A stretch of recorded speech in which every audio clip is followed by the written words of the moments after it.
मुजफ्फरनगर से गिरफ्तार जावेद बनाता है टाइम बम। जावेद है पड़ोसी देश का निवासी। जावेद पर यूपी एसटीएफ के बड़े खुलासे। टाइम बम बनाने वाला पड़ोसी मुल्क का निवासी और इमरान के इशारे पर वो हर काम करने वाला जो कि देश के हित के खिलाफ है। जावेद जो कि मुजफ्फरनगर में अपने आका महिला इमराना के साथ गिरफ्तार हुआ था, पूछताछ में उसने बड़े बड़े खुलासे किए हैं। यूपी एसटीएफ ने जब जावेद से पूछताछ की तो यूपी एसटीएफ के अधिकारियों के होश हवा हो गए। जावेद की गिरफ्तारी और उसके बाद बरामद चीजों ने चकित तो कर ही दिया था। अब जब इसमें यूपी एसटीएफ की जांच आगे बढ़ रही है, जावेद से पूछताछ की जा रही है, तो जो कुछ भी सामने आ रहा है वो बेहद चौंकाने वाला है।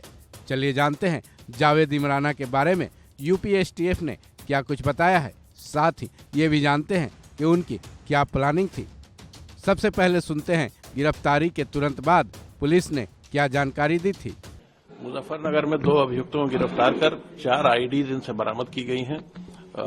ये सभी टाइमर अथवा रिमोट कंट्रोल से ट्रिगर की जा सकती है।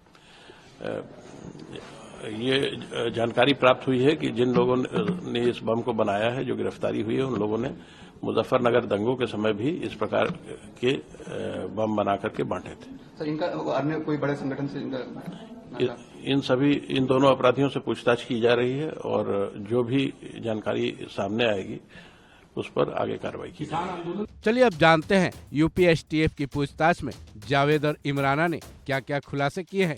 यूपी एसटीएफ के मुताबिक जावेद ने बताया है, जावेद ने खुलासा किया है कि उसने बोतल टाइम बम इमराना जो कि शामली की रहने वाली है के कहने पे बनाया था।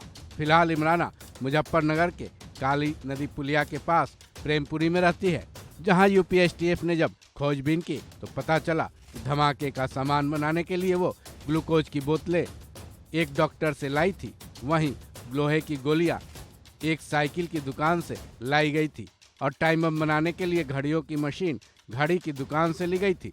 यूपी एसटीएफ ने बताया कि जावेद ने खुलासा किया है कि इमराना ने ही जावेद को बोतल टाइम बम बनाने के लिए 10,000 रुपये की एडवांस पेमेंट की थी।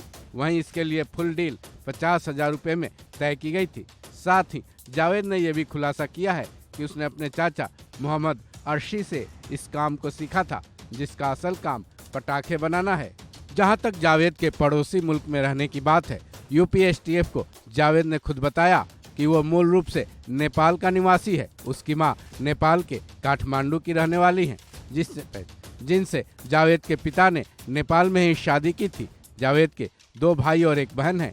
वहीं जावेद का भाई न्यूयॉर्क के एक शॉपिंग स्टोर में काम करता है और उसकी बहन की शादी नेपाल में ही हुई है। वहीं जैसा कि यूपी एसटीएफ के चीफ अमिताभ यश ने जावेद का कनेक्शन मुजफ्फरनगर कांड से जुड़ा होना बताया है, अब यूपी एसटीएफ जावेद और इमराना का कनेक्शन पाकिस्तान की आईएसआई से जुड़े होने के एंगल से भी जांच कर सकती है, क्योंकि मुजफ्फरनगर कांड के तार पाकिस्तानी खुफिया एजेंसी आईएसआई से जुड़े होने का शक जताया गया था। बहरहाल अब यूपी एसटीएफ जावेद और इमराना से पूछताछ में लगी है ताकि उनके हर नेटवर्क का खुलासा किया जा सके और जिस भी किसी प्लान को वो अंजाम देने की फिराक में थे उस पर रोक लगाई जा सके। इस खबर में बस इतना ही। बाकी अपडेट्स के लिए जुड़े रहें वन इंडिया हिंदी के साथ।